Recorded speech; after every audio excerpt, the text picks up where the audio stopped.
it's a real honor to be here with you today and meet you. Your work has kind of caught my attention because I think we're in harmony on a lot of things in our realization of working in the healing fields and seeing the same kind of um, I don't know if it's corruption or misunderstanding or misinterpretation even, Yeah. sometimes from heartfelt practitioners, but still it's a misinterpretation. And your message this last summer, I did see it on Facebook of where you were kind of stepping down from um you've everything you've done. It's there was too much damages to what you've seen, this sacred art, as you called it. hmm And once I saw that, you really got my attention because I had seen similar things in my own experience, and I wanted to connect with you and kind of dive into that a little bit more. Yeah. Um, I saw another post of yours that said the only thing that really moves the needle on improving a person's life is that deeper inside work, and I find that to be true. In fact, that has created me to shift the entire way I practice to purely mind body stuff. Yeah. Um, so Carmen, it's great to connect with you today. Yeah. There are very few of us out there having these conversations where we can actually benefit each other and others from having them. And yeah, and again, I mean, back to you too, just seeing your posts, I'm like, okay, he gets it. I remember saying that to myself. I don't remember what post it was, but I thought this guy is actually understanding what the real value is and understanding how we go inside for the answers instead of looking all out here for everything, right? Right, that's exactly right. So, can you just tell our listeners, tell me a little bit about yourself and your past experience and your expertise and what made you start to kind of come to this conclusion? Oh gosh. I mean, we could talk for hours about that, but I'll give you the brief version. I was raised holistically. My mom, we did the garden, we did, the homemade bread, all of the things, all the things that you see now. Weston A. Price, my mom, that's how she raised us. I was the typical rebel. We moved to Tennessee from Minnesota when I was a teenager. And I thought, when you start driving, you think, well, I can go out and eat anything I want. I can, so I went a little wild, to be honest with you, and stepped out of that natural lifestyle and thought that the carnal mortal mind of Carmen, thought she could do this better than God, who had everything laid out for us, vegetables and sunshine and all of that, right? So fast forward a good 8, 9 years, I went off to college and my health took a nosedive because I was partying. I was smoking 2 packs of cigarettes a day. I would go to bed when the sun came up. I would work 60, 70 hours a week. And to say that divine intervention is what moved me towards health and wellness is an understatement. I literally sat up in bed one day and said, I can't do this anymore. I literally just said that. And my roommate came in. She goes, what are we talking about? I said, I'm moving out. I quit my job. I got the typewriter out. A typewriter for real, dusted it off, typed out my resignation. I said, I'll give you a full month to find someone else. I'll give you a full month while I'll train them, but I'm gone. So I gave my notice for my lease. I gave my notice for my job. I partied until my hair practically fell out for the last 2 months because I knew something bigger was coming for me. I felt it. So I moved down to help my parents with their $1 million business, and it was not my thing, but my health caught up with me while I was there. Vertigo, fibroids, endometriosis, weight gain, fatigue, all of the things that we see in people today from the lifestyle that I was living. It was just kind enough, I guess, to say to wait until I got to a safe place to fall apart. Let me just say that. Okay. And so that began my journey, really, Gabe, of going back to what I was originally taught as a child, which gives me great hope for my own son. And that is to go back to what God intends for us, and that is to use the things that He gave to us, and not the things that man is throwing at us, right? So that was kind of my first introduction to health and wellness. But I sat in the bookstore. I had no friends. I had no social life. I was starting over, and so I planted myself at, you remember the old bookstores, right? Books a Oh Million, yeah. Borders, Barnes and Noble, right? I would get a coffee or whatever, and I would just sit in the aisles and just pull books down. I mean, Grey's Anatomy, that big thick book. I read that for fun. because I was trying Mm. to understand what was happening to my body. It was falling apart and I knew the cause, but I didn't know how to get out of it. I wasn't quite there like, oh, remember how this went? Your mom fed you this. I was fighting that, right? Because I didn't want to go back to that natural life. I remembered how painful it was as a child. But once I understood that I needed to return to a baseline and a foundation of health by using what God gave me, I was in. And from that moment, I mean, you go a few years later, I started to have major health problems. I spent 10 years going to doctors. And I am not kidding when I say I doctor hopped. I went from an osteopath to a podiatrist to I had chronic pain and I couldn't understand where it was coming from. So I tried to find every doctor. I even had MRIs on my brain, injections in my back. I was actually treated by IV for MS, even though I didn't have it, to see if that could diagnose me as having it. No one could tell me what was wrong. No one. Everybody said, oh, it's in your head. So here's your antidepressant, or, oh, it's your back. We'll do surgery. Or what? So here's your pain medication. I never took any of it. And I said, this isn't the answer. So, much to my ex-husband's, I guess I would say disappointment, I decided that I was going to try every natural, holistic, functional approach to everything to try to fix this pain and find the answer, right? I found it on my own by looking at labs because I learned how to read labs on my own. And I found that they had missed my thyroid diagnosis for 9 years. My thyroid was on the fritz for all of that time. So an ultrasound showed me that that was what was wrong. It's a very long answer, but I'm trying to get to the point here of that I suffered so much. I was a standard American person, and then I became a symptom chaser. And those are the two people that functional wellness and functional medicine, and this, I'm trying not to be harsh here, but they are preying on those types of people, symptom chasers and standard American people. They're both frustrated and overwhelmed and don't know where to go. So every bag of hope, pills, proteins, powders, biohacking stuff is being thrown at these people. They're wasting their money because if they're not going after the core, which is you're perfect exactly as you have been made, you have the power inside of you, and this is where you need to look. So after many years of chasing things, figuring it out, and all that, I became a health coach. And you know what my title was when I started? You'll get a giggle, I'm sure. Your health coach with a functional approach. So I was fully bought in on functional wellness. I was in it. I was marketing myself as that. And then I opened a school and started teaching functional health coaching to people all over the world.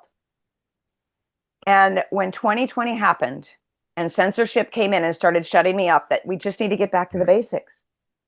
Spirituality, trauma, food, like all of these things are important. Like where are the people that are talking about these things?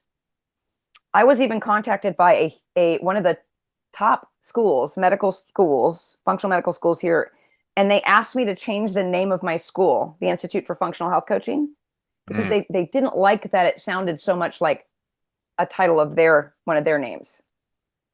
So you see what there's a threat there for people who understand the basics of health, as opposed to people who are just trying to sell labs and products and enroll people for 10 grand a month to make their money. So anyway, I know I'm going on and on, but I wanted to give a little history here that I have been the standard American person. I have been the chronic symptom chaser. I've been the health coach, and I've been the one teaching this to others. So when I got shut down and censored, and I'm still getting that, they still stuff, my YouTube channel is still taking hits. I get a message once a week. You have inappropriate information. Okay, whatever. 2020 rolled around. I was loud. I don't know if you remember that I was out speaking out about masks and the danger of vaccines. I was on the news 4 or 5 Mm. times for children Mm. and the health of children in our community. My son was in school at the time. And I wanted to know, honestly, Gabe, where are the parents? Where are the parents standing up for their children and speaking for the foundation of health that we need here? And I just got so tired and exhausted of it all. Then all of a sudden, everything on social media started disappearing. No one was seeing my posts. I went from enrollments and a decent income per month, nothing great, but decent, to nothing. And I took a significant hit and said, I can't do this anymore. I need to get out of this. I let go of my team and I got rid of my $5,000 to $10,000 of overhead to run my business. I paid off a large debt, and then I sat there and I said, what do I do now? And I heard the loud and clear, because if we get still and quiet, I have the sign right there, be still. If we get still and quiet, we hear the answer, and it says, talk to people about what really works. And I went, oh God, the subconscious mind work that I've been doing for almost 6, 7 years now is time. And so then that's probably when you saw me. I started coming out loud and clear. Chasing these things and asking for the answers outside of ourselves is not the answer. So that's kind of a long story, but that's the gist of the last almost 24 years of my life. So yeah. Okay. So you went through searching, and what you found was um, a lot of and here's the thing, I have a background in chiropractic and functional medicine as well, and doing a lot of energy work. Mm, So I'm a best practitioner, bioenergetic synchronization technique. Um, I've worked with different varies of clearing people's emotions, and I've done that for a decade. And I always knew that there was an emotional component to every illness. I found that I was still doing surface level work though. oh yeah. So, but I found that, and I even wrote this in my book, but I found that many functional medicine doctors that I've encountered and interviewed through the years always are like Dr. Drowan from Quantum University, Drouin, a medical Mm-hmm. doctor from Quantum University. He's the one that said 98% of natural doctors have an allopathic approach in their office and their Yeah. structure. So in this discussion, I really don't care about holding things back. I've seen uh, too many people with what I would call not only PTSD from trauma, but PTSD from supplements, taking Yes. just suitcases of supplements, and they feel worse than ever. So, um, whenever you're describing your own journey, Mm-hmm. and and I love the way you detail that out. There's two people that Mm-hmm. that the functional medicine, and of course there's always exceptions to the rule, of course, but I'm talking generally overall. Mm-hmm. Um, and what were they? The symptom chasers and the standard Americans? Yeah, the standard American people, the SAP, which is, sadly named, but and then the symptom chasers. Yeah, because, you know, when you're a standard American person and nobody wants to be unwell, no one's sitting there going, I want to feel sick and I want to sit on this couch and drink beer and eat potato chips and ice cream. No one says that. They do that because something inside is missing, right? Right. But they're Every they're time. yeah, every time they're equally overwhelmed when they look out and go, oh gosh, I have to do what? Well, they're being told they have to train for a marathon, they have to give up everything they love to eat and start eating water, basically. I mean, it's just, to me, and I hate that elimination diet nonsense. I fell for that. Can I say shit? I'll be Sure. careful. Okay, I Sure. fell for that shit. And let me tell you, I took the powders home, I took the supplements home. I call it the big bag of hope. That's what I always call it. Okay, I looked at it. I tried it for 2 days. I put it all back in the bag, and I went back to that functional practitioner. I said, "You know what? This is a bag of shit. Is what this is.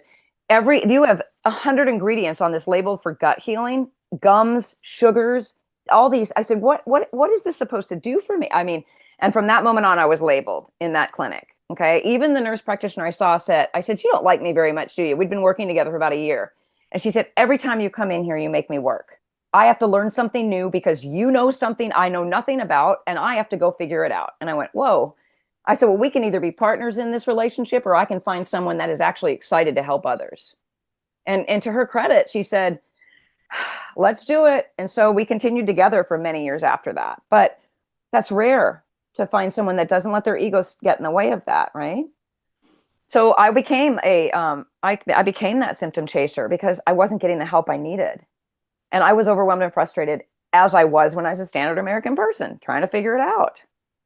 That's how they feel, overwhelmed and frustrated.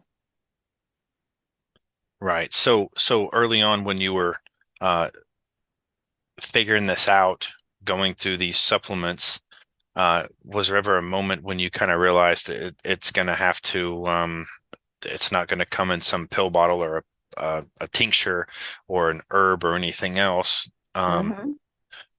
Tell me a little bit about that moment. Oh, I can tell you with so much clarity. So, chronic pain was my problem. I didn't have standard thyroid problems, which is why everyone looked at me. I was a thin, active, fit person. I wasn't losing my hair and have any of those stand into those typical problems. But it was chronic pain. So it would migrate from one place to the other in my body, right? Mm, To the point where hmm. I wore shoes for 2 years. I did not walk barefoot for 2 years. I had them outside the shower, inside the shower, next to my bed, because every time I stepped down, I felt like my feet were breaking. Pain.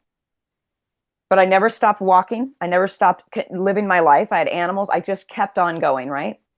But I was at the bookstore one time and my back, it had moved from my feet to my back because one day I said, F it. I'm not putting the damn shoes on my feet. I'm walking barefoot. Okay. And I just went through it. So I found this book on back pain and it was by Dr. John Sarno. I'm sure you've Yeah. heard of him. Okay. Oh, very. I have all this stuff. Oh, me too. Every single one of those books. Yes. And so I picked it up and I went, oh my gosh, what is this about? This is like something here. And then I found The Divided Mind right next to it, right? Okay. So I took them home, took those books home. I was reading the book one night and I my ex-husband was sleeping beside me. I literally woke him up and I shook him and I said, "Oh my God, I think I know what's wrong with me." And he was like, "Okay, great." I'm like, "Psychosomatic pain syndrome." And he goes, "Oh, good, another title." And then just kind of rolled back over. But I sat there and I said to myself, "This is the answer." So for anyone who doesn't understand, I mean, the briefing of psychosomatic pain syndrome is your body cuts off oxygen to a part of your, whatever your body. For me, it was my feet, my back, so on, to distract me from the emotional pain that I was feeling. Right. Okay. Well, I found the emotional pain. Part of it was sleeping next to me. Because do you know that on the day after my wedding is when my pain syndrome started? So to bring this back around full circle, I recognized that there was no pill, no supplement, no modality, no exercise, no stretching, nothing I was going to do if I didn't deal with that I was in a relationship that I could not speak up about. I could not, there was a disconnect in my marriage. Right. And And my, and you're mhm. mentioning, and not to interrupt you, but you're Yeah, mentioning speak up, and no wonder the thyroid, right? boom, communication center. Yes. Right. Yeah. So that was the moment, the very moment that I said, I'm not wearing shoes anymore, ever. I'm barefoot girl. Like in the wintertime, I'll go to the mailbox barefoot and everybody's like, what are you doing? I stopped giving the energy to the idea that I couldn't manage the problem. I started empowering myself by saying, you can do this. You have everything you need. The answers are within you. And I stopped that endless chasing. Now, yes, I still had a bit of what they called what is it called? Well, something, well worried well, meaning I was worried, but I was well. I couldn't get it into my mind that I was okay. So that was the Ah, next step, right? Like I'm fine. No matter what's happening to me, I'm fine. And so I started working on that. And then I started learning how to speak up for myself. And I started, making friends and creating this authentic life for myself. So the pain didn't go away right away. The foot pain did, but the rest of it, it was still, my body was protecting me. What a right. brilliant thing, right? But Right.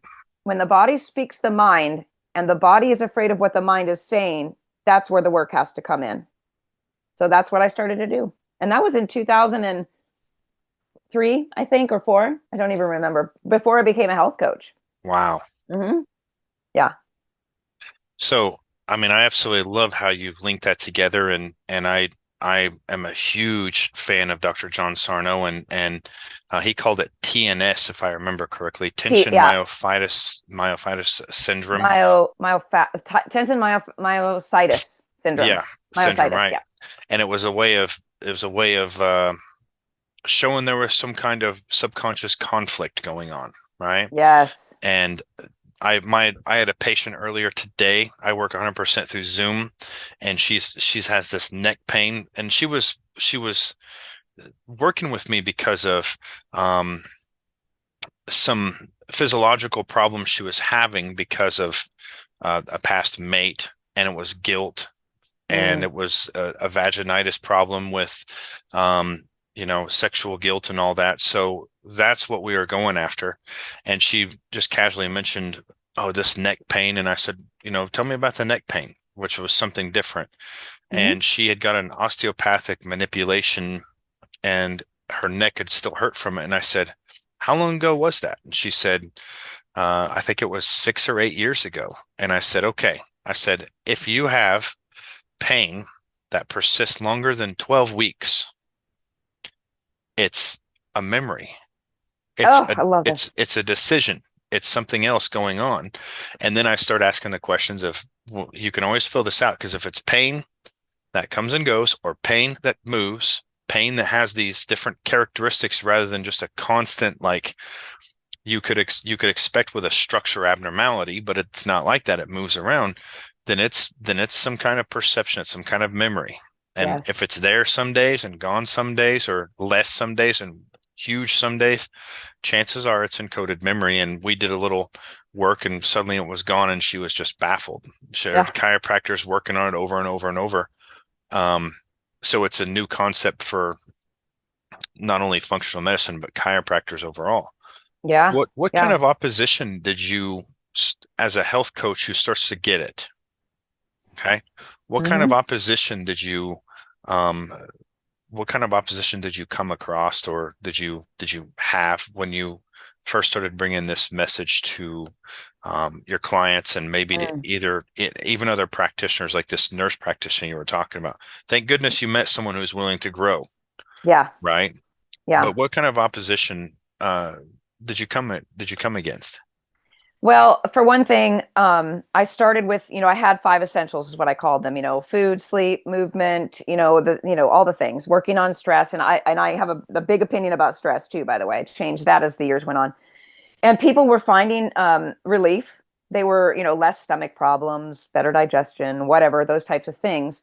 But then it would be, there's just this one thing, Carmen, just this one thing. Because my thing was this: if we have to work together longer than 3 months, then we're gonna have to go deeper, because I don't believe in these 6 month lifelong clients. I want you well. If you get well in a month, awesome. We'll cancel your contract. I'm not here to like take your money when you can heal yourself.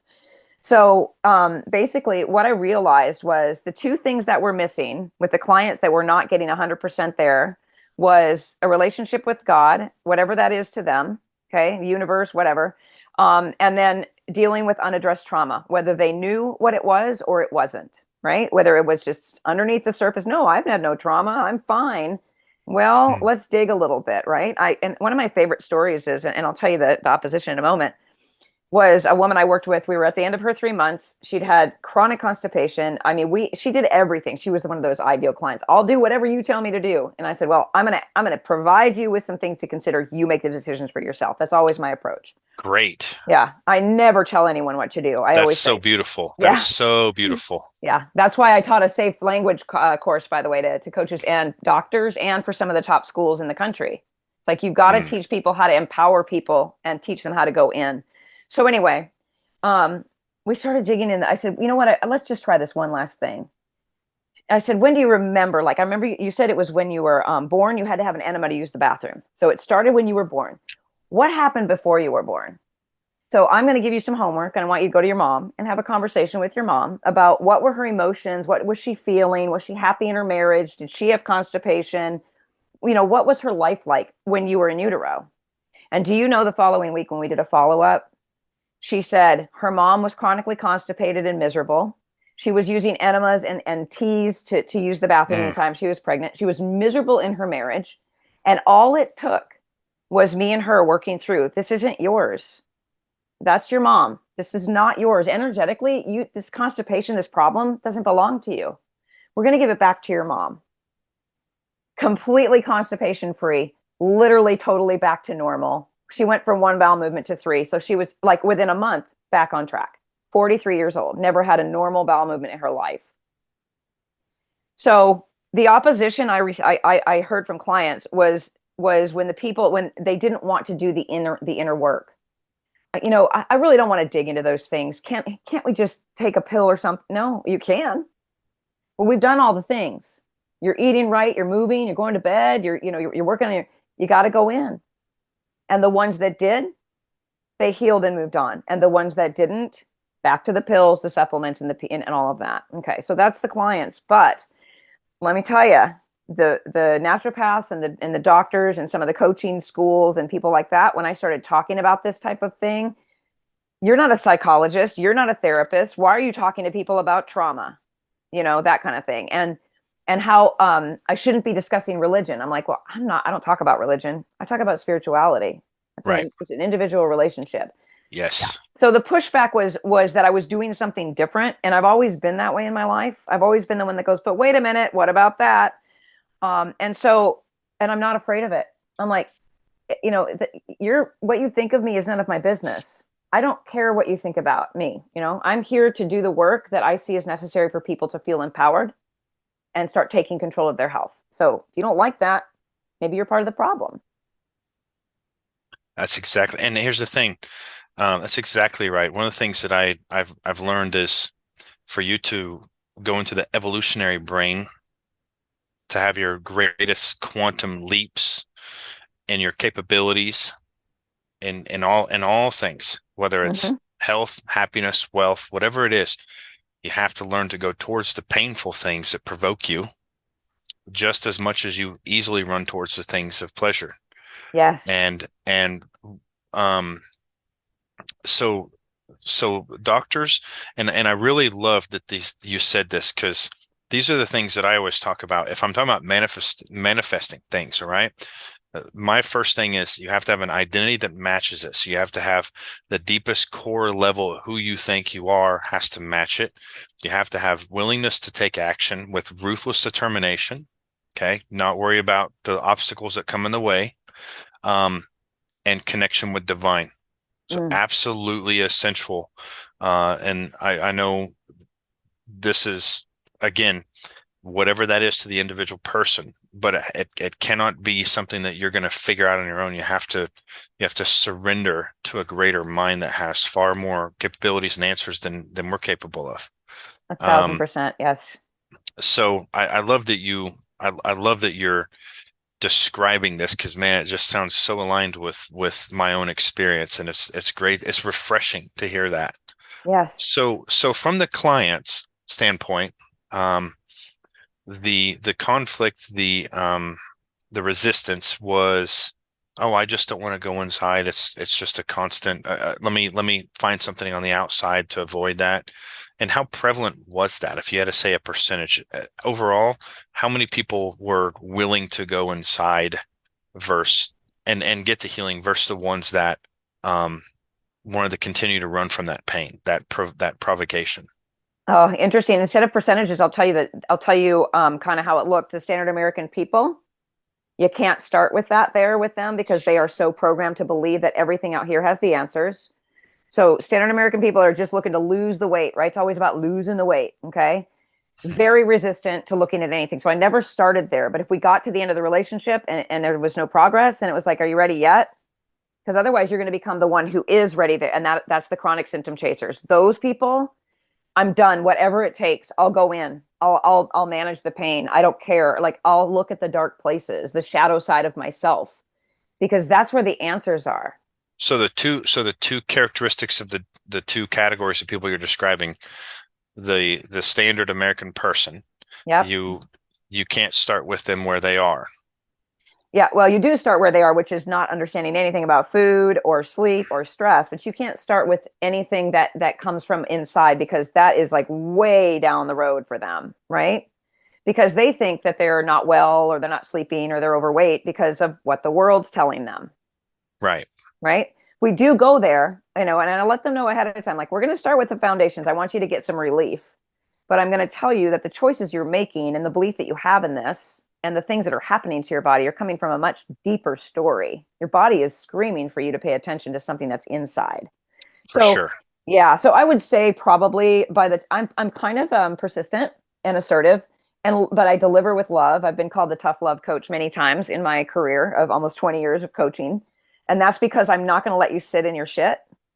If I see the shit you're sitting in, I'm going to say you're sitting in your shit.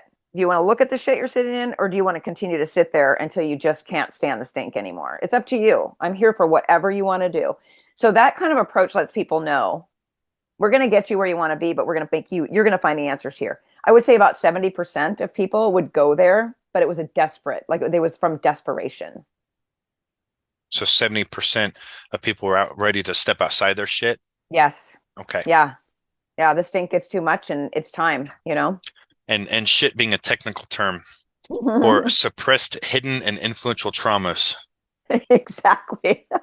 So that's one of the things that's one of the things we've established as I don't know if you've ever saw our little triad badge, but what we do is help people clear shit, Yeah. suppressed hidden influential traumas, So, but That's yeah, awesome. 70%. Okay. Hmm. Um, and I'm curious because this is the crowd that I'm kind of uh I'm wanting to influence in a way for the ones that are ready. And I Yeah. don't know if they're there yet. I don't know, but you probably have more experience with that.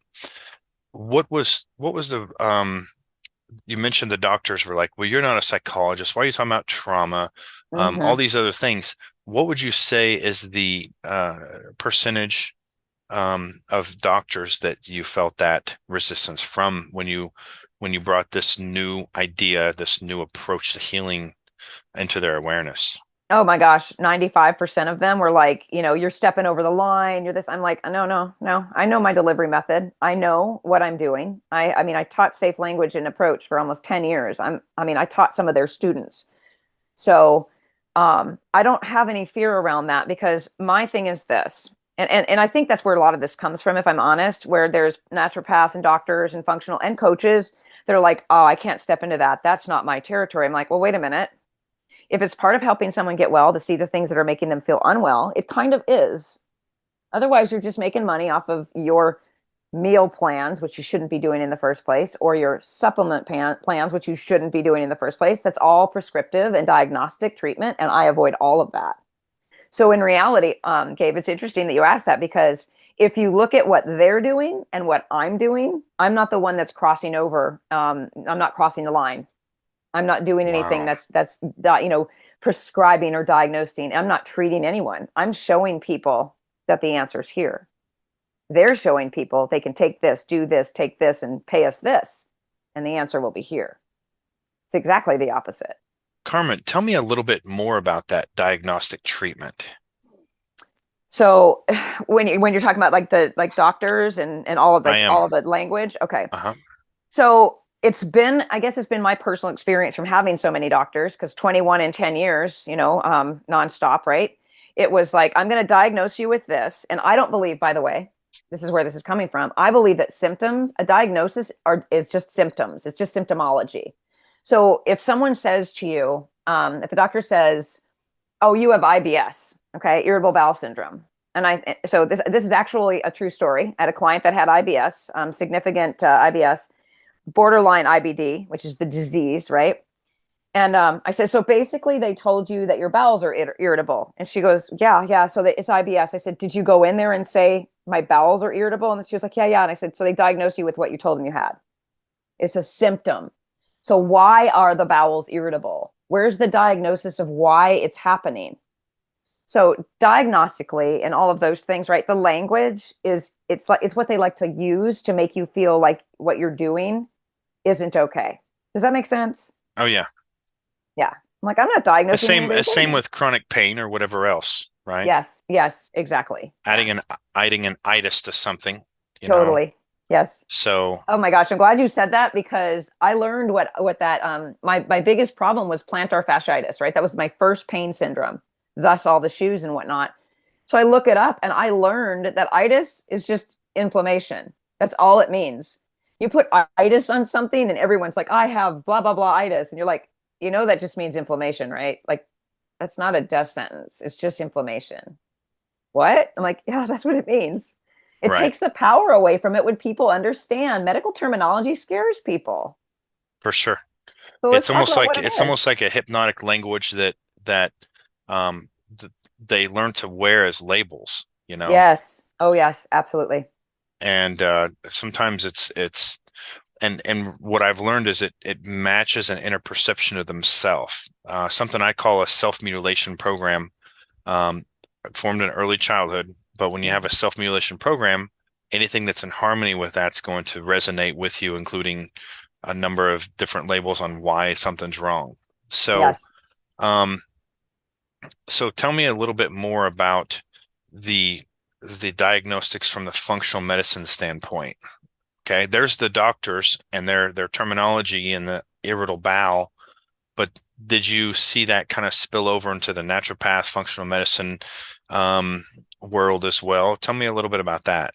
Oh my gosh. I'm telling you, if I saw you have Lyme, you have parasites, you have, leaky gut. Oh my God, that was a favorite one, right? I'm like leaky gut, leaky boundaries. Like that's an easy one. Hello. But it was all of these diagnoses that were specific to what they were selling. So and let's talk about for a second. I call it masters of mimicry. When you have, for example, thyroid, low iron, and low estrogen, they share all of these similarities, right? So if someone goes into a naturopathic doctor and they say, I'm fatigued, my hair is falling out, I've gained some weight, it could be low thyroid, it could be low iron, it could be low estrogen, physically, physiologically, okay? So let's just do all the labs, thousands of dollars of labs on all of those three things. Let's provide supplements for all of those three things. And we'll diagnose them with all of those three things. And then 4 weeks from now, they can come back. We can read labs and see how they feel, right? That's the standard approach. At least it was. I haven't been to a doctor in I don't know how long for like that kind of thing. I But think it that still is. is it. It still was kind of in my day. So Okay. Yeah. So that's the standard approach, no matter where you go. Naturopathics, and again, like we've talked about, there are exceptions, but they're few and far between. But the approach is to come in with your symptoms. Here are your symptoms. We're going to put you on an elimination diet. We're going to do all these labs. We're going to give you all these supplements, and we're going to diagnose you with these problems. And then, how you feeling? Worse than I did when I got in here because now I'm scared of this. I'm broke, and I still don't know what's wrong with me. And you only have 10 minutes for me before the knock comes on the door. It is an absolute epic failure in all areas when it comes to what's happening to functional wellness. And and you can tell I'm passionate about this because I was failed by functional wellness. And if there's anybody that wants to get to the root of something, it's me. I am a fighter. I will go and I want to know why. And I'm going to dig until I find the answer, whether it's for me or someone I love or someone that's working with me. I'm not going to give up. And I've gone to doctors' offices and they basically were like, "Why are you here?" I'm like, I'm the eyes and the ears for her. I'm just going to quietly sit over here and take some notes so we don't forget anything. Whoo, talk about not liking that. I actually told one lady, she was an endocrinologist. She said, "Food has nothing to do with what happens to the thyroid." And I was like, "All right." I said, "Well, I can tell you this. I'm going to recommend to my client that she find a new doctor when we leave here today because that is number one. Number one is the easiest thing that you can do is suggest to her that she make some changes. They don't want to hear it, and right, it's so unfortunate. But yeah, I mean, it's been my personal experience. It's been my experience with hundreds and hundreds of clients. They feel worse after they go to the doctor. This should never be the case, ever. right. Did that answer the question or am I? No, it did. It Yeah. did. So we talked about the uh, functional medicine, functional wellness, the same kind of approach, looking at whatever their criteria, whatever they happen to be selling, whether it's leaky gut, whether it's infectional protocols, heavy metals, things like that. Mm-hmm. Um, um, do you find that muscle testing falls even along into that category as well? Oh, that's such a great question because that was one of the first things I did when I was like, I need to find out, if I'm supposed to be taking these things. I went to a kinesiologist. I lived in Atlanta when my journey began with all of this. I was living in Atlanta, so I had access to, as many doctors and different types as you can imagine. And I remember going into his office and thinking that it felt fake. Okay. Because and this is why I've been to a couple of kinesiologists, but this guy was the first one I'd ever seen. And he was one of the ones that like barely gives you a second to answer the question. Doesn't let your body actually get involved in the process, but oh yeah, this is weak. You need this. Don't take that anymore. Here's 10 supplements. I was like, I'm not going to wait a minute. I didn't understand it. Number one. Number two, his approach was very egocentric to me. I felt like it was coming straight from the ego. So with that situation, no. But the next time I did kinesiology, they showed me how to do it for myself. That made sense to me because that was me intuitively tapping into my own body and not with someone else showing me. So I do believe it has a place, but I do believe the approach matters. Okay. And how much did things change for that second approach when they taught you how to do it for yourself? Was there ever a conflict between maybe what they said and what you said between supplements? Just kind of curious on those little, because it's the details that matter when it comes to this thing, not the general vague stuff that is usually what's kind of sweeping the field. So, Right. Yeah. The second time that I went was it wasn't close to the first time. I tried it again many years later, and oh, it was different. It was a complete difference. We were very aligned the way she did it, and I went home and did it myself as well, and it matched up. But she was a kind, compassionate, loving, come back whenever you want kind of person. Like she was there because she was there for me. I'll just say that. She wasn't there for herself. So I felt like the energy was different, and I believe that energy matters in everything. So I, for yeah, certain, for for certain, certain. feelings are the language of the universe. So energy doesn't lie. That's right. Yeah. So I think that I intuitively, I've got that, I don't know, that sense. You can kind of sense something. I hear things before they happen. I see things before they happen, and it's just part of my everyday now. It's been that way since I was small. I had a feeling about him when I walked in, and it wasn't a great feeling. And then I had a good feeling when I walked in about her. It was her presence, and that heart, what, 5 feet away from you, you can feel someone's heart. I Right. connected with her. So yeah. Yep. Yeah. And that's exactly right. I talk about that in my book about what we're non-physical beings. That's basically what we are. Hmm. And everything is waveform information and frequency, and you can feel those alignments and thing. And that you're right. You're talking about the toroid field that surrounds our body. Yes. Okay. And that has the ability to um, pick up things it's part of our proprioceptive nervous system. So ESP would be through our proprioceptive nervous system, what we can sense, what we can feel, what we can see. Some people have, the ability to smell certain Hmm. things that are not tangible, but they can actually pick up a smell when they're getting delivered a message that's true, something like that. Yeah. Um, so very, very real. I think that one of the things people should always do is feel the answer. That's the first thing I do when I sit down with anyone that I'm doing psychosomatic work with, is I Yes. say, I'm going to invite you to, kind of get out of your head and get into your body and feel those things. Because if we're going to find the answers to heal, it's going to be in your body's going to feel it. It's not going to tell you. Yep. It's not going to tell you in your head. You're going to feel it. Yes. So I think that's a viable GPS divinely built-in tool. Oh, absolutely. And I'll share something interesting with you. So, kind of backing up a little bit, when I let my business go, I closed everything down. I know that was, I think that was last year where I closed down the health coaching part. Like, I mean, I did steps, right? And so I started facilitating journeys, right? So psychedelic journeys, integration sessions, MDMA, like those kinds of things, right? So when I'm facilitating a journey with someone, I'm not the one giving them the medicine. I'm not the one telling them anything. I'm just over here helping them explore and go within, right? I can physically feel when the medicine comes on for the person that I'm working with, whether they choose to do magic mushrooms, whatever it is they choose to do. It's their choice. I can feel that happen because I do a whole thing before I get in a session with someone. I actually do a whole ceremony around it. I ask God to, all the things, you know how that Hmm. works. You're not there for yourself, you're there for that person, but you can feel it in your body. If you are really in touch with the work that you're doing and you're divinely guided, there's no question about it. I've even had people say to me, I feel the medicine coming on. I'm like, no, you just took it like less than 3 minutes ago. We're not there yet. It's like they like that excitement, but I can tell them by feeling that calmness. Does that make sense? I'm sure you have Yeah. that happen. No, here's the thing. It really does. Let me give you an example of this. This feeling, and this is what I tell the professionals that I'm training. The professionals that I'm training in this work, um, I meet with them every Monday and I say, look, what we got to do first is clear our own shit, Yes. because we have to be a pure vessel that the divine can work through. And if we have our own biases, our own guilt, our own stresses and things like that, and I wrote that down. I do want to go back because you kind of hinted at a stress. You have your own opinion on. I would like to Mm-hmm. hear that.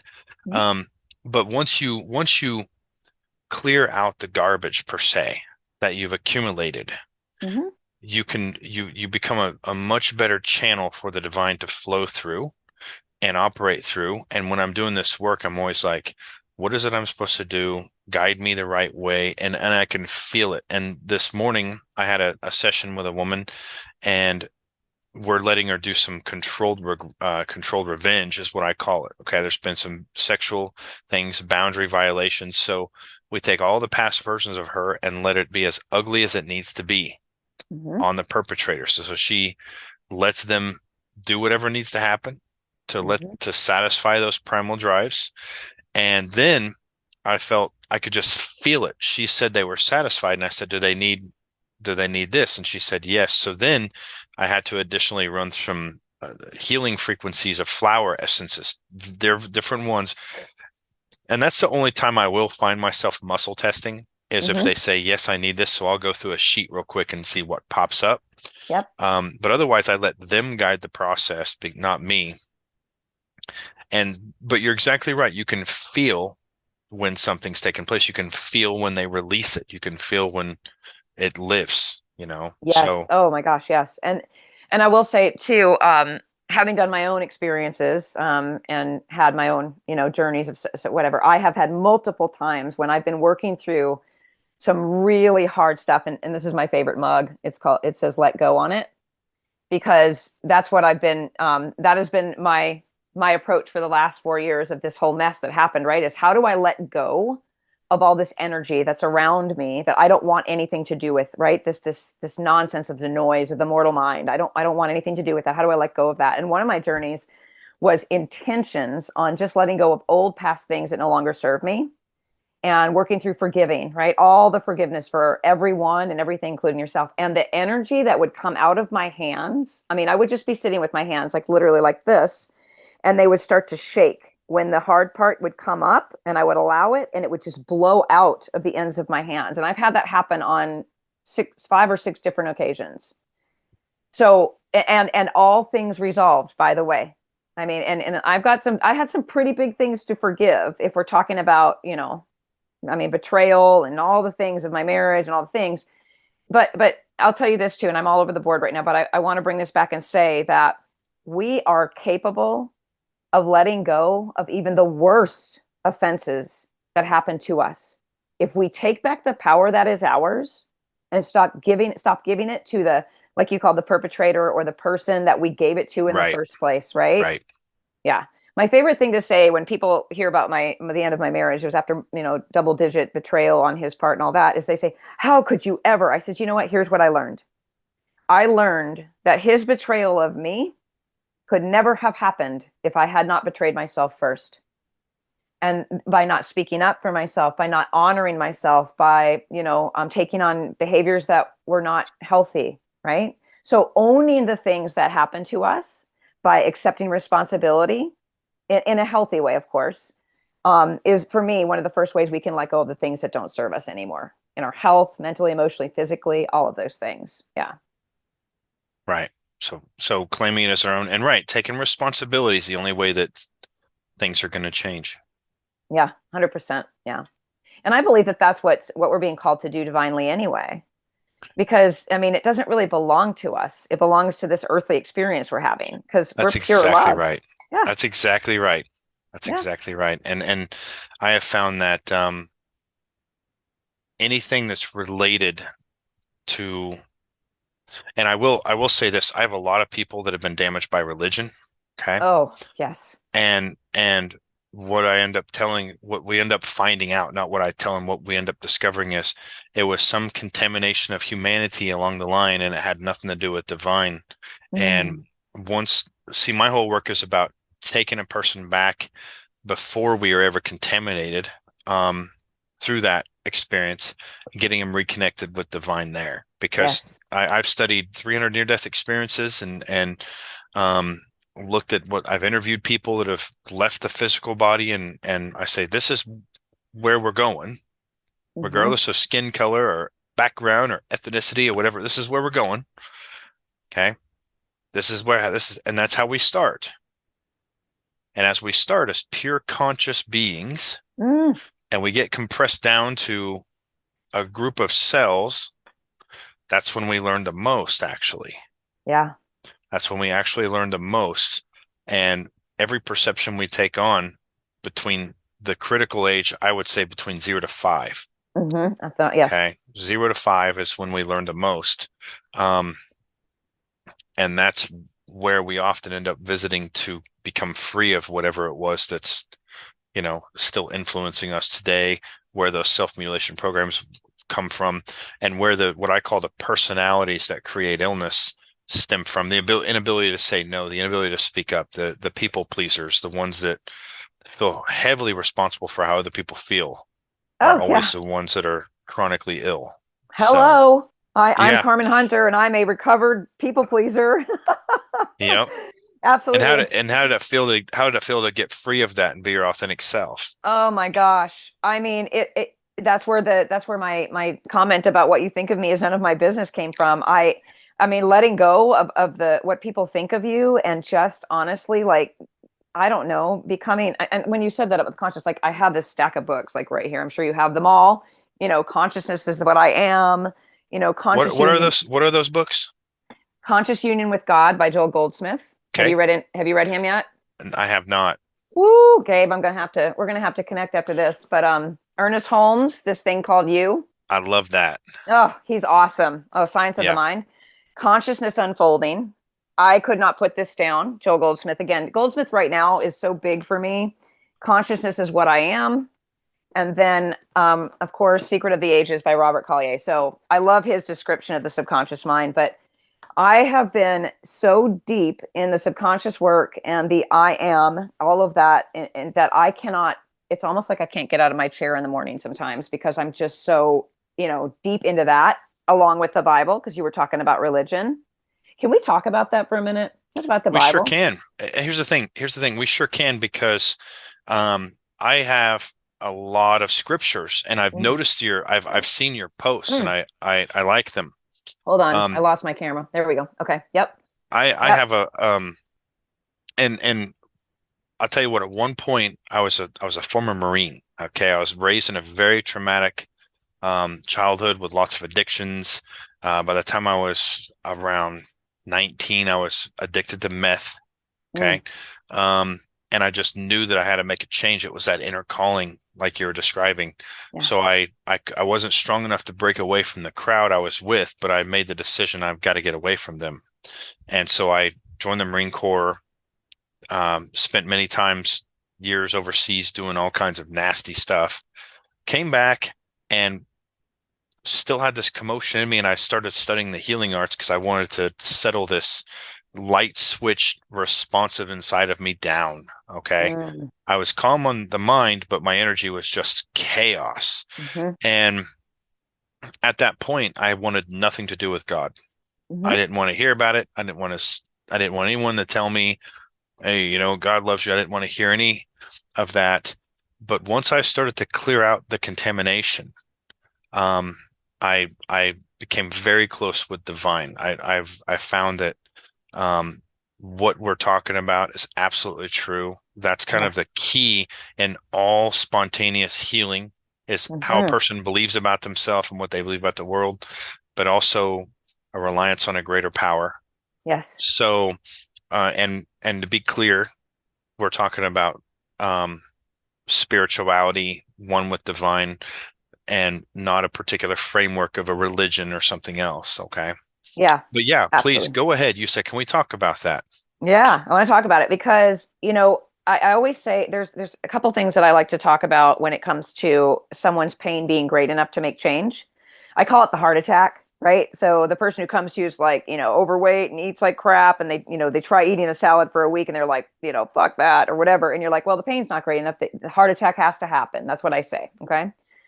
So for me in my marriage, where, the pain and the thyroid problems and the codependent behavior and the people pleasing and the controlling manipulation just to try to maintain in my marriage came to a big head, right? When I found out that, my ex-husband had a secret life and all of these things were happening and I caught him cheating. Okay. And I don't know if you've ever been in shock before, but most of what follows after you find something like that is a blur, and there are pieces you remember and pieces you forget, and all of these things happen to us. Our mind just goes woof. So for about 45 days, I was living in this state of chaos, as you said earlier. Cases, I call it frenetic chaos, where I had to stay busy. I was always, I was just angry, and I was this, and raising a son, and then one night I just couldn't stand it anymore. I just couldn't stand it. I just hit my knees, literally hit my knees, and I was not a prayer, so to speak, and I didn't have a close relationship with God, at the time. And I got down on my knees and I said, just bring him home so we can resolve this. I need some peace. Please bring him home so we can, whatever the outcome will be. And I heard as clear as day, everything's going to be okay. Clear as day. And I felt my whole body relax. All that chaos and freneticism just disappeared. And that was my immediate connection back with God. Not the God of religion that I was raised with, Lutheran, not the God of religion that my ex-father-in-law used to say, you got to take that boy to church. I said, church is the park every Sunday morning with my family. Thank you, though. Would you like some coffee? So I started to understand that everything that I knew and had been taught about religion, okay, was actually indoctrination and programming of trying to get me to lockstep with the rest of the world. And I've never been a lockstepper. I will always veer off over here, okay? I'm the girl that told the football, told on the football coach for passing all his players, okay, so that they could play. I told the principal. Mm, I mm. got, yeah, everybody loved me for that one. But I was like, I'm getting a C and I'm working my ass off, and you're passing these guys for nothing, So I'm that girl. And so when that happened, do you know that the very next day, my ex-husband called at the time we were still married out of the blue and said, can I come home? I need to talk to you. The very next day. And I was as calm internally because I knew that no matter what happened, I was going to be okay because I had this new relationship with God, whatever that was, or whoever he was, whatnot. And that thus became my nosedive into everything that we're talking about today. Subconsciousness and all of that, the divine and all of this thing. Because the subconscious mind is a gift from God. For sure. It's a connection. It's the connection. Um, Unfortunately, it's also a goal achieving agency, very, very powerful goal achieving agency. And between 0 to 5, it can't judge anything placed into it. Yep. So it takes it and moves it into form, good or bad. And oftentimes that's the garbage we have to get rid of to get reestablished back with that connection. And I Yeah. think that connection with divine is more, and I love Dr. Emmett Fox Golden Oh, Key. Okay. oh, That's every book. probably that's probably the one thing that I do. Once you clear out the garbage and you can basically golden key everything, Yes. you're in a complete state of rest. And Yes. even the Bible does talk about this state of rest. But the problem is, how many people do you see able to get into that state of rest?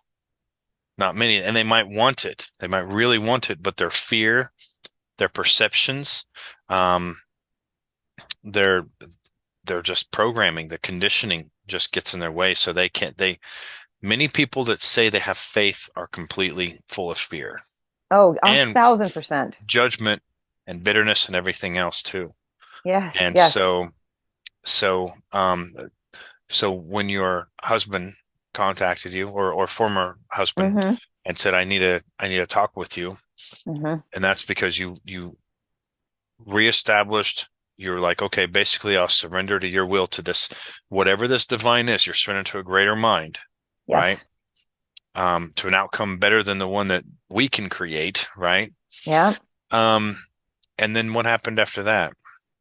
Well, he came home and told me everything the next, that night after my son was asleep, and I, of course, so I'm a big, I understand attachment theory. Like, when you were talking about the 0 to 5 years old thing, how much we're dependent on the world around us, right? So attachment theory is a really big topic. It was for me for a really long time because I started to understand attachment theory, meaning the attachment that we have with our parents, right? Our mom especially. I knew that there was some significant trauma from him with his mom growing up. So he had the anxious, avoidant, dismissive attachment.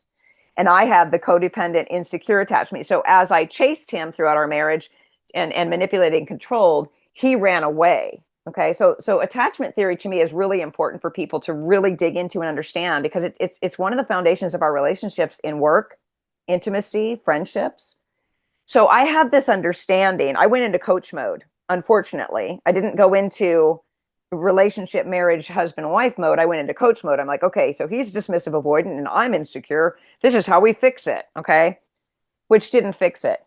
Okay. So anyway, we ended up separating a year and a half later again after another, disclosure he brought to me, and it was just over. And that was that. But here's the thing, and I want to give a little bit like a drop of hope for people out there that have been through something like this, that believe that you have to stay married. That's another thing that religion put on me. Let me say that too.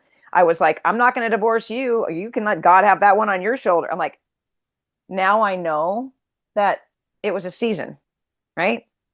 And so, had I even known what I know now, Gabe, honestly, about the divine, I probably would have been gone from that marriage earlier and let him get on with his life and me get on with mine, and Right. help our son to repair. But I think that religion kept me tied to that idea that if I get divorced, then there's something wrong with us or something wrong with me. I mean, what kind of crap is that? Yeah. Ugh. On So several different, things. But yeah. yeah, yeah. So can I want to share something with you, because this is one of the things that I share with people about when we talk about the hard things that happen in life, right? They say, but this happened to me, and I feel this way. I always hold my hands up and I say, over here is your carnal mortal mind. This is you on earth. This is you living in the world of man on earth. Over here is your divine mind where God lives, and you are an image of him, and he wants to work through you and share his gifts with the world through you, right? When you're feeling pain, sadness, fear, whatever it is, confusion, you're over here. Okay. All this is over here in the mind of man is a nudge to you. Oh, the gap is too big. We need to move back over here. So these things over here aren't punishment, and you're not doing anything wrong. It's just a hint from God, like, hey, you're feeling this way because you've forgotten your divine self is here. So how can we close that gap, right? And at least get in the middle of it, so we lean into divine more than we lean into the man mind. Like you said, we have to go in where that subconscious mind is, and help our conscious mind to create the reality that we want to see in our life. People need that so badly. Can you imagine Right. what our world would be like if people understood that God is in us? I mean, what? Yeah. And here's the thing, metaphorically, okay, or literally, I don't know, I wasn't there, Right? but how many people heard Jesus's message, right? And he had 12 disciples. Exactly. So, um, many are called, but few hear it. Yes.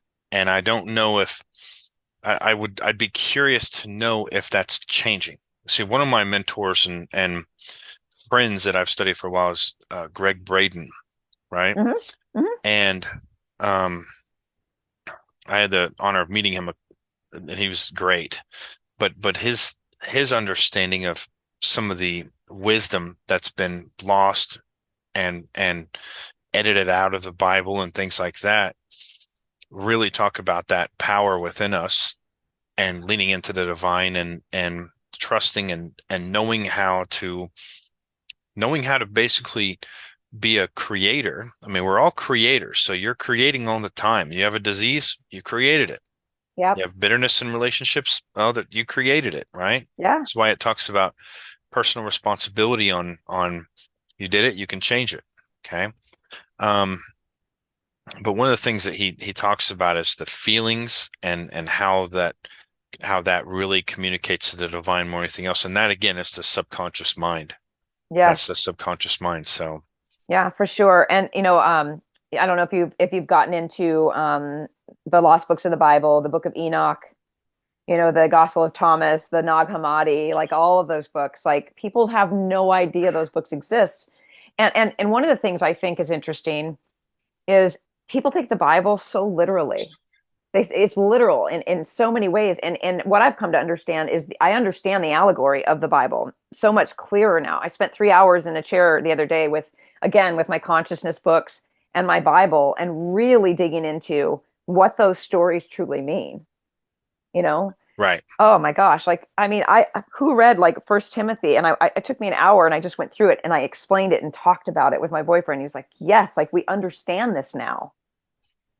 I Right. never I thought I do would the be one of same. those. Yeah. I do the same thing with my wife on all of that, on all those Yeah. different books, on all that different meaning. Mm, She's getting another doctorate in, um, I forgot what it's called, but it's basically the psychology of this, and she's hearing like Dr. Masters talk about these things, uh, and the stories, and the truth is, my work as basically a psychosomatic doctor is telling people your brain is literal, it's metaphorical, hmm okay, and it's analytical all at the same time.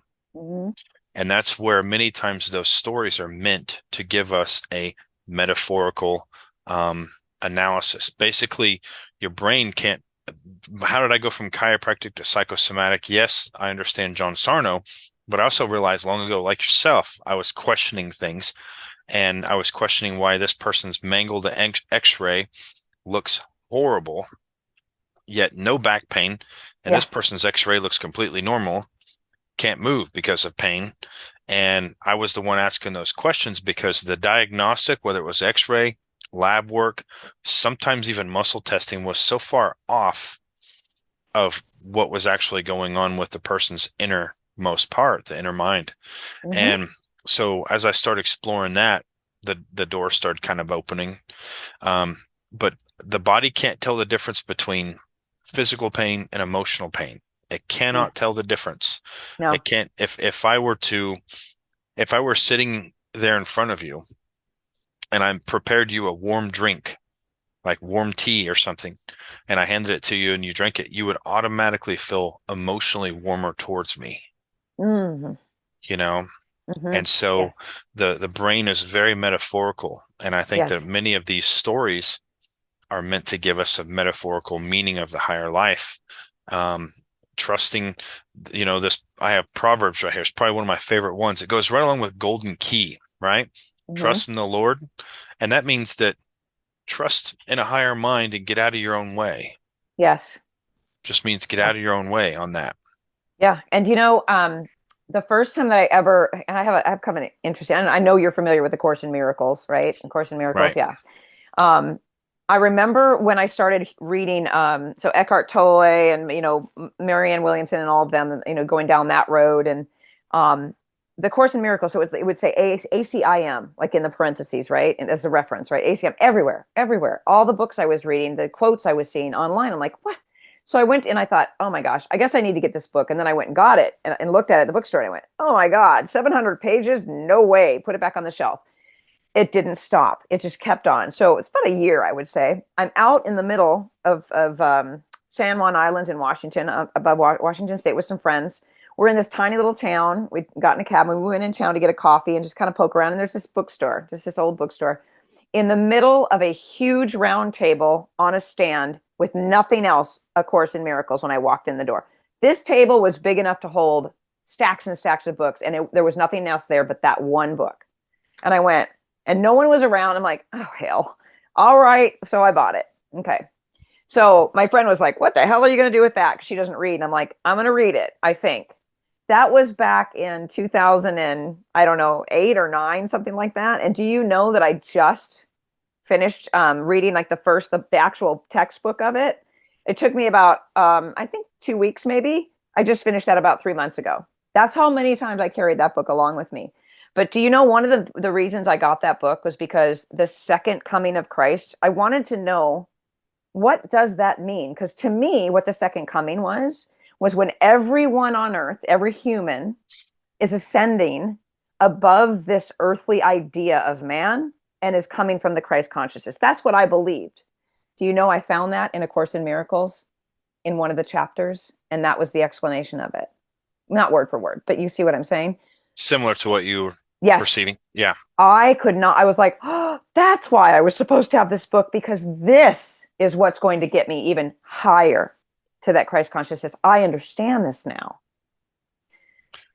So religion. Oh yeah, God, Jesus is just going to come. What walk around here on earth? Where is he going to stop in Right. Knoxville on his tour? No, he's in us. He was the way shower to Right. show us we could do this, right? Gosh, I mean, I'm so passionate about it. Everybody keeps telling me you need to start talking about it. I'm like, I do, because this is What what do I you believe. what do you think is, and I do as well. What do you think, uh and this is where I was kind of going out with Greg Braden. I I tend Mhm. to go on tangents sometimes, okay? Yep, Um me too. I chase squirrels. I'm very prone to chasing squirrels. So the idea that I was getting from Greg Braden, and when I was discussing that was, do you think, are you finding that this idea that we're discussing right now, uh, people getting back to divine, people realizing the true power, people realizing that there's God within them, not something separate from them. Do you see that trend starting to grow? Oh, yes. And I am getting chewed up and spit out by all the Christians as it does, as I'm sure you've probably seen in some of my threads. I mean, finally, some of the other people just, I kept saying, just please move on. Like, and I don't mean like move on. I mean, please just like move on. Like, I'm not for you. I don't want, like, if that's what you firmly believe in, please stay there with that. But I'm trying to help people who don't have that path and they're looking for something else. I'm trying to help them to see like there you don't have to be afraid. I love what you said earlier when you said, you're talking about fear and faith. You cannot be in both at the same time. You cannot. It's impossible. So if you find yourself in that fear place, again, that's that nudge over here in the man mind to go, oh shoot, I forgot. I'm divine. I don't have anything to be afraid of. Those are the people I'm trying to give this hope to. I'm trying to help them to see. And I'm getting messages and I'm getting DMs and I'm getting texts from people that are like, thank you so much. Your post brought me to tears today. One girl, she said, I went out and bought all three of the Goldsmith book. Can I talk to you someday? I want to talk about this. Can you teach me? So yes, I believe it's growing, but it takes people like you and I coming forward and not being afraid of the naysayers and the people that want to pound us down about the scripture and all of that. So it's hopeful. And I will tell you this too. On a recent journey, I get very clear with my intentions when I do journeys. I'm not going out there for some fun. I have intentions. I know how to connect. And one of the questions was, what do I do with this? What are you looking for me to, how do I use this? And I heard again, it was like, show people where I am. I am. Show people where I am. I'm like, okay. So I'm working on that, by the way. How I can help people to find that I am within themselves, which is that divine guidance, right? Yeah. Right. Yep. So So, you're getting messages as you've gotten closer to God yourself. uh-huh. Um, you're getting messages that correlate and are saying, divine downloads, Yes. um, sh teach them the truth, which is they have to go inside. They can't Hmm. rely on the outside, Yes. okay, any longer. Teach them the truth about where healing comes from. Teach them where I am. Hmm. And basically it's just empowering people to let them know that, um you know you're in divine's you're perfect in divine mind right now. It's just dropping all the contamination. You don't need enlightenment. You don't need um all these things. You already have it. Yes. It's just getting rid of the shit that's Yes. keeping you from expressing that, right? Yeah. Yeah. I like to say you know, um, I like to say it's really what it is lifting the veil and swinging wide the door to what is already there. Because it's not like you have to go out and search and find these things. You don't have to sit in meditation for 5 hours. You don't have to, go to some ashram and wherever. You don't have to go anywhere. You know where you have to be? Quiet. That's it. And still and close your eyes. And that is why God calls us for that. Just be still. And what has happened to our world today? It's gotten noisier and noisier and more distractions. That is by design. Don't think that what's For happening to sure. our world isn't because they know how powerful God is and that He's in us. So we've got to shut that out, right? Shut that up, or they're not going to listen to us. So you and I talking about this and telling people and showing them this, that is actually what everybody needs to be learning to fight whatever they're trying to do, depopulation, vaccination, all that stuff. That's because they're in fear and you and I are in faith that we don't have that. We don't have that fear. We understand how powerful we are. And when you have that, you're protected by all kinds of different things, microbes. I mean, I'll just say this, I've done effective prayer, and maybe you saw my post where I got together and I shared with people, let's all get together and do effective prayer for Florida. Mm. And and I said I have credibility on this because um see the blue dot, Yep. this is my home right there Wow. in northeast, the very northeast corner of Oklahoma. And Oklahoma's had 83 tornadoes this summer. And I live in the Ozarks. My house is right on top of a mountain in the Ozark Mountains. And where they start in Oklahoma, they go into Missouri and Arkansas, but it starts in Oklahoma. And 6 times this year, I've watched where we are right in the bullseye of, here's mild, here's severe, and this is really bad. And we're like right there of the predicted weather coming through. And of course, that's all AI manipulated and everything Of else, course. right? Yeah. Yeah. But I would go out and I would go out and say the sacred circle of divine surrounds my home. And Hmm. then I would be like, thank you in my heart. Thank you for protecting my home, and feel as if my house is already protected. Yes. Completely not fear, but feel as if it's protected. And I could literally watch on the radar, the red just part right around it. Yeah. And well, if we have God within us, a creative force that we co-create with, and we can talk to the molecules, the pieces that make up the universe, our body's no different. Our A physical thousand body is percent. no different. Yeah, I So, agree. I agree. And what you said was so powerful because it is about the feeling. You can say like affirmations, positive affirmations, all like I am rich, I am healthy. Okay, that's not going to do it. You have to feel it. You have to feel in your body that it has already happened. One of the things that I think is kind of backwards that happens is that people say, I will be. Well, the body and the mind and the soul and the spirit don't like to wait. They're like, I'm not waiting for that. I'm ready right now. I want to be healthy now. So I am, which is what we go back to. Consciousness is what right. I am.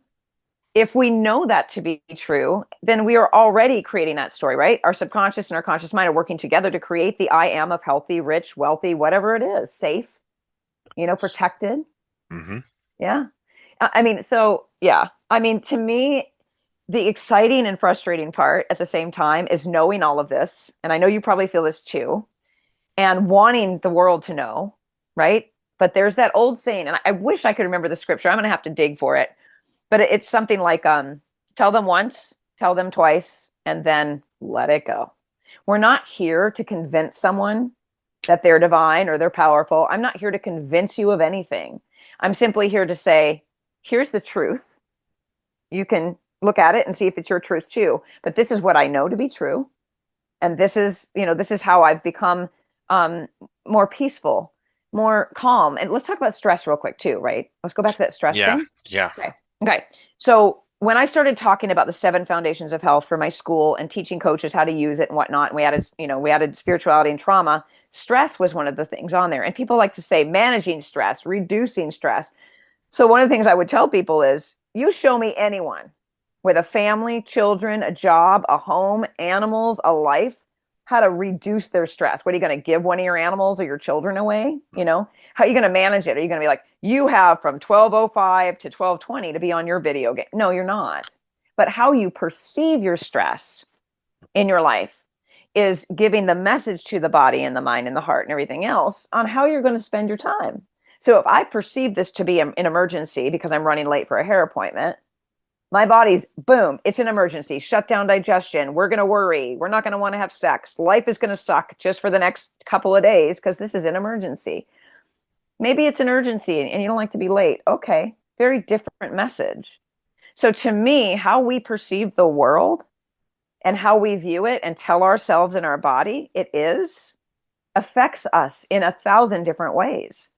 So everyone's running around like their life is an emergency right now. Their hair extension falls out. Oh my gosh, really? Come on.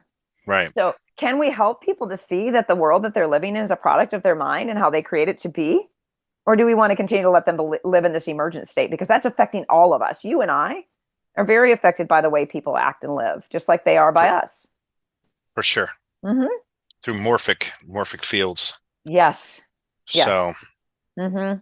and what do you do on that to protect yourself from that? One of my mentors, uh, Joseph Murphy, Dr. Joseph Murphy, said, Hello. yeah, Yes. yeah. Yeah. He First book said, I ever read on the subconscious mind was Joseph Murphy. right. He said, if you don't keep prayed up, you'll be subjected to the thoughts of um, billions of people on Earth. So, what is one way that you protect yourself from the morphic fields, the collective consciousness? Because you can feel it, can't you? Especially right now with the election so close and all the things going on with that, Mm-hmm. all the conflict and the fear mongering and the way the media portrays everything. It affects everyone's mind. So are you yourself? Can't you feel that? Some days you just go, oh my gosh, this nervousness, and you know it's not yours, Yeah. but you can just feel it in the air, you know? Yes, that is What a do you key. You just said that. That's one of the keys that I do. So how I manage it, number one, I don't watch the news. I don't know anything about politics. I don't know. I don't even know like who's really truly running right now. Someone said, I don't know. So I don't get immersed in it because I know for a fact, this is what I know. It's all theater. Everyone's been hired to play a part. So it's not real. It's not real. It has no power over anything except that which we give it. So that's the first thing I do. I don't give power to any of it. I don't watch it. I don't care about it. The other thing I do is, like you said, when I see something going on, especially with the people that are close to me, like family members or, all that, um, I go, that's not mine. It's something I repeat in my head. That's not mine. That is not mine. Or I sometimes visually, like in my mind, if I'm in the middle and I'm like getting some conflict from someone that or they're upset, I just kind of volley it back at them in my mind, like, oh, that's not mine, like against the wall, just hitting up here. And when it's really bad when I'm out in the world because all this stuff, I put a plexiglass little tube around myself, kind of like I'll visualize this Okay, protective a tube goes around shield, me, a right, shield all the way around me because everybody's energy, right? I can hear and see everybody, but whatever's coming off of them just bounces right off of me, and I just don't give it any whatever. I have the lowest blood pressure and heart rate of anybody. You probably know, like 30, 32 to 50 is my normal resting heart rate. And my blood pressure is just like down here, right? Not much gets me worked up anymore. And I want to say that it's probably because I went through some pretty significant shit with my ex-husband, my son being upset, all of those things. I got to the point, Gabe, where my own physical body was like breaking down from the stress that my mind was telling me was wrong. And that was another place where I learned how to perceive the world outside me differently. We get a choice. We either get to live in the chaos or we get to say, you know what? I'm not afraid of anything because love is all there is. Truly, if we know that love is all there is and now that's real because it's true, then how can this stuff affect us? right. And here's the thing: if this place was a Garden of Eden, we would have never came here. So it's an earth trauma school Yes. that our spirit is, because that's why everything's so backwards. That's why none of it makes sense. Yes. The only thing that could possibly make sense out of this is that it's a big like matrix, like Dr. Bruce Lipton said, the Matrix with Keanu Reeves. He Hmm. said that's a documentary, right? It is. Yes. So, um, and many people aren't ready to take that. I think it was a red pill, one of the Hmm. pills, right? Many Yep. people aren't ready to be unplugged. But that's the only thing that makes sense to me, is that's why everything's so backwards. That's why everything is so the way it is. People are not engaged with their feelings, they're engaged with their rational lying mind. So they're Yes. making so they're making decisions based off of the animal, not the evolutionary brain, and that's why they fall for the tactics and the hypnotic language and all the other stuff going on that the media and many other invested interests portray. Yeah, I So, agree. I agree. I think I like to think of our time here, and I've had my Akashic cards read a couple times, and I've gone in plenty of times. And one of the things that I believe that we are here to do, I think actually the only thing, this is what I like to say, is we're only here to learn the lessons that we didn't learn before, so that we can ascend to the higher consciousness of the Christ mind. That's all. That's all we're Yep. here to do. So was the pain of the divorce, what did it do for me? Oh my God, it blew my brain open of what's possible and what I'm really here to do and who I am. If I didn't have that experience, where would I be right now, right? It's also helping to raise my child, who is also one of those people that he's like me. He's like, I got a question about that. That doesn't feel right, right? So I believe that people that are on this trajectory, this ascension up, are the people that are going to be teaching and raising the people underneath us, younger than us, to change what the hell is happening here on earth, because this is a shit show. God did not intend for any of this. I like to kind of make a joke about it, in a sense, is like he said, "Hey, I'm sick of all this shit. Let's burn it to the ground. I'm going to put certain people in place. When they start to ascend, they're going to teach other people, and we're going to get this world back to the way it was supposed to be in the first place, which is the Garden of Eden, right? That's And what here's this the is thing, supposed to be." I've often thought that, but I've often thought this. Maybe this planet is just an Earth school, and when you ascend a certain level, you move on to a different planet Yes, or plane. or a plane, yeah, or a realm or whatever else. And if you don't get those lessons, you are incarnated again to do it and do it even under harsher conditions until you get the idea that okay, there's got to be more to this, you know. Yes. So Yeah, I agree with you too there. Yeah, there's that's about the only two things that make sense, truly. Let me ask you a question. Do you have you ever felt the internal vibrations where your body feels like if you're sitting, because this happens and has been happening for years now. I've just come to accept it. But when it first started happening, I was like, I would ask my boyfriend, we've been together almost 6 years, and he's like me. We're very like-minded about all of this, which is amazing. He said, I said, are you shaking your foot? We were in bed reading one night, and he was like, no. And then I thought, is the dog licking her leg? What is that feeling? It's that internal vibration from within. And when I've noticed it the most is nighttime, right? When you're about to, because we do go to another plane when we sleep, right? And now it's starting to happen during the day. And I've noticed it to the point where I'm just like, oh, that's just part of whatever's going on here, this ascension to another plane. Do you know what I'm talking about? right, I do feel it. I felt that a couple times. I'm on the same page with my wife. We're constantly on this evolutionary ladder together, which is so great. And Mm. and whenever I first see, I hit rock bottom at one point and went to the Marines and didn't deal with the stuff. And I got divorced in chiropractic school, and my former spouse still to this day continues to want to fight. We haven't talked in 12 years. Oh, Had an adult conversation. We have three kids, oh, so the kids are stuck right in the middle. My oldest is he just turned 16, and he lives with us, and he's just fed up with his mom's crap, you hmm, know. And it's not anything that I've coached him to do or anything else. It's just what he's observed. yeah, Um, so I'm still learning lessons from having a former spouse continue to drag me and talking about parenting plans and a bunch of nonsense that I still see my kids every month. And but it's just, oh, he was so awful 12 years ago, you know. And to be honest, it was a volatile, marriage. There was no domestic violence, there was no physical abuse. yeah, same. um I smoked a lot of pot back in the day to just kind of cool my nervous system down in the evening. Hmm. I don't have any of that stuff anymore. And much like yourself, I don't get triggered.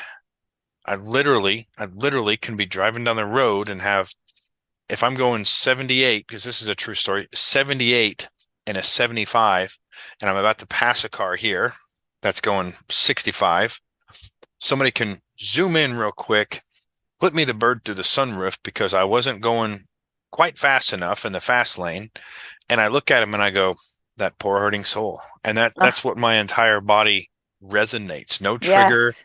no nothing else, that poor hurting soul. And then I'm like, he thinks he's mad at me, but he's just mad. Oh He's yeah. just mad at everything else, mad at other things that happened long ago. You know, I just Yes. happen to be here on this moment. But I do a lot of Ho'oponopono. I do a lot of Hmm. blessings, bless this, bless the person, all those things, Yes. which is again what I've learned from some of those older biblical teachings. Hmm. Um, and I'm still just like yourself. I'm still on a journey, learning and learning and learning and unlearning and, you know, clearing people out, and somebody triggers me, they're just a messenger showing me where I'm not free. So I dive Oh, right in, you yes. know, I dive right into the pain, and what I've learned, and everyone has their own healing experience, but what really brought me out of it was learning, and I started studying everything from hypnosis to documents on the CIA about human consciousness, about Hmm. remote viewing and things like that. And I started to access holographic information in my body and process it very quick to where you can't feel it anymore. And that's what I wrote about in my book. That's what I do with clients on a one-to-one basis. But what's great was every time I could do that, I'd go down and show my wife exactly what I did, and she started doing it. So we were clearing our shit together. That's So so awesome. It's so necessary. It's necessary, isn't it?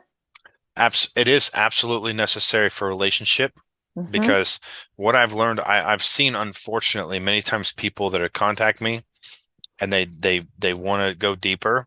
Hmm.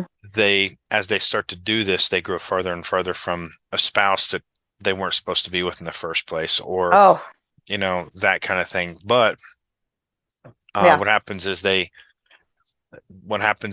person ends up getting in a better relationship later on, that it's somebody that was more resonance with their momentum, their ideas, you know, their That was me. identity. That was Yeah, me 1,000%. I remember saying when I was talking about the divided mind one night, and my ex-husband said, I said, this is absolutely fascinating. Like, and so I explained the psychosomatic process and whatnot, and he goes, I'll never forget it because I felt my heart sink, physically felt my heart sink. He said, because I already knew our marriage was not something was going on there, and he said, baby, he's real country. He said, I ain't that deep, perfectly happy just as I am. And I was like, "Ugh, who am I going to talk to about this? Who am I going to share this with?" And so the next, 7 to 10 years of raising a kid and all of those things was just like, material world stuff. There was very little depth. So I had to right. find people or just, do it on my own. But, when you said that, I want to go back to what you were talking about, the having the ex-spouse that you haven't talked to, and it's just this thing, right? He and I had the same thing. He thought that our son didn't want to speak to him because I was alienating him, when in reality, I was saying, you're going to have to forgive your dad in some capacity in your life. There's going to have to be a place for forgiveness because you're not going to find fulfillment in your life without it, right? So what I ended up doing about probably 3 years ago is before I moved. 4 years ago, I've moved a lot, but I went into a deep space of forgiveness, and I got rid of all the pain around it. I understood why he did what he did, but the financial part, oh, it was so sticky. I was such a victim. I fully own that. And you know who pointed out that I was a victim? Two people, my son and my ex-husband. And let me tell you something. When somebody hits you with a title that is true, it hurts. If you're willing to feel the pain of it and then change it. But the two of them both said that to me because I was stuck in this victimhood because he didn't take good care of me. Let me just say that. After being a wife and all of that, I was a homemaker, all that. Um, I was worth less than poverty level to him. And that was painful. So my final forgiveness around that, I did a ketamine journey through a company, with a practitioner and whatnot. And I found forgiveness in that experience to the point where my heart just blew open with white light and forgiveness. And my battery's about to die. I could talk to you all day. Um, and it was over. I no longer, and do you know that he has been kinder and more loving and forgiving to me ever since that Yeah. moment? Again, that just goes to show how connected we are Yeah. when we Oh, I change think I'm going to lose you, internally. Gabe. Hey, Carmen, real quick, Yeah. how can people get a hold of you? And I would love to do this again. Oh, I would love to too. They can literally just email me at Okay. carmenhunter@protonmail.com because I've closed down my website. Okay. So I am a direct person to person contact when people want to work with me. I even just send them my text number. They can text me if they want. And that's nine three Perfect. one six one Perfect. zero 9042, and just tell me what they're looking to do or what they're interested in. Yeah.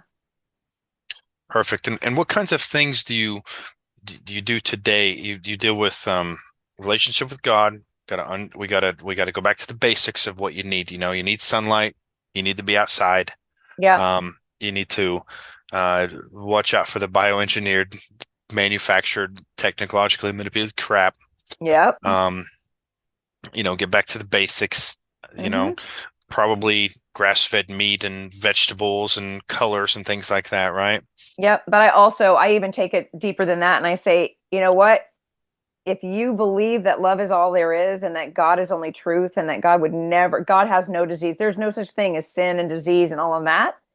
If you know that to be true and you send that message to your body, then even those things that if you can't afford to eat grass fed, but if you can connect with your divine, you can protect yourself from those things. Nothing has power over you, nothing except God. And that is it. And once you truly embrace and understand that, then the rest of this stuff is, Man, I'll tell you what, I am so pleased to hear you say that because yeah. when I went to a functional medicine meeting Dallas this last year, it was just everything is bad. Everything is totally bad and totally bad and totally bad. And I'm sitting with a friend who's Indian, right? Not feather, Indian, and she's been raised on seed oils. Hmm. And she's a healthy, good-looking woman. And she's just Yeah. like, and she leaned over because she knows me and she's been a student of my work. And she goes, Gabe, is that true? And I go, look, if you put God first, okay, you can walk on hot coals. You can drink strychnine. It's been demonstrated. You can do all kinds of things. People that put God first don't really know what they're doing consciously, but they're able to lift a vehicle off of a, I was just thinking that before you said it. I was yeah. just, oh my gosh. And what they do is they get out of their own way for a moment. Yes. They get out of their own way and they tap into this um, infinite power that's always flowing through them. Yeah. And I think that's where the most powerful healing is going to come from is just knowing our true essence, knowing that we're pure consciousness.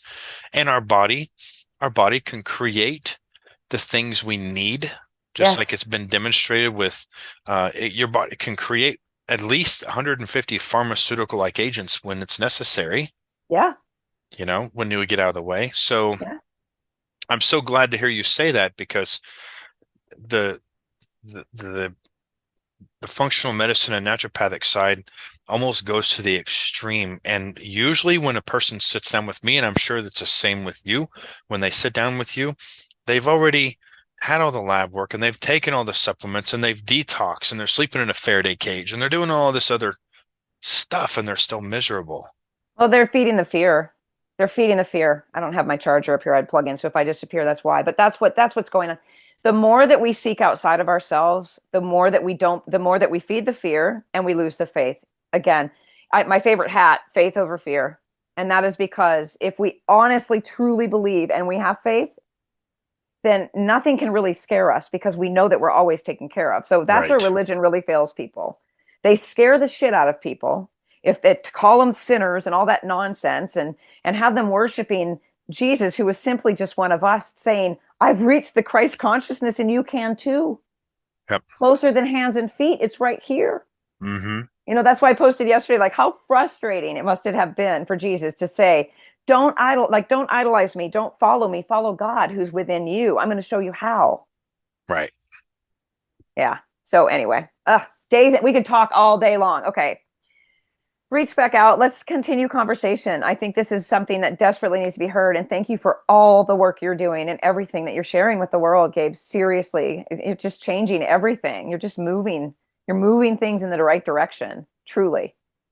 Well, Carmen, I am honored and thank you for the kind words. And I'm so blessed to be sitting here with you today, who has been doing this longer than I have and been Mm, aware of this inner power. And like I said, I'm so pleased to sit down. It's so refreshing to sit down with somebody who really gets it, yeah. understands what's necessary. And I really want to have more connections and just continue to grow this. Um, to bring awareness to people that are looking for the answer. If Yeah. people are happy where they're at, stay where you're at. We're not going to trespass. But Right. for ones that are truly frustrated and seeking out the answer, I'm very thankful to connect with people like yourself that really have the wisdom. And like I said, your first post of um, calling out the functional medicine and calling out the what was going on Yeah. It was refreshing to see because I had done that. I had been the guy saying, okay, let's muscle test this. Here's all these pills. Let's do this. Let's do lab work coming at. And I was thinking in my head, they're going to feel so much better. And they come back, their microbiome is perfect, absolutely perfect. And they're depressed. And I'm like, what am I missing? You know? Mm. And I Yeah. would call mentors and I would ask people that were had trained me. And they said, finally, when I got down to it, saying, what's the problem? They said, it's a good job security. That's what it is. Oh. And I'm like this going, great, Mm-mm. Mm-mm. you No. know? Yep. And I take this as this beautiful conversation as just this, it's just a sign again, is this divine connection to keep talking because we're going to start bringing people in that are going to be willing and able and desire to hear the truth for themselves. Absolutely. Yeah. Oh, and Well, I forgot I have an Instagram account. This is how connected I am to social media. It's at the is it Peace Seeker One or the Peace Seeker One? I don't even know. I changed the name from Carmen Hunter Health, but it's the Peace Seeker One because I believe we're all out here seeking peace. And I write on Substack sometimes, but honestly, Gabe, it's been really refreshing just to kind of do this kind of thing and not have right. all that noise. Absolutely. Yeah. Well, Okay. Carmen, thank you so much for meeting with me. We'll stay connected and we'll do this again, okay? Sounds good, Gabe. Thanks again. Appreciate you so much. Good to meet You you in as well. person. You Okay. as well. You as All well. right. We'll talk soon. Talk soon. Bye bye. Bye-bye.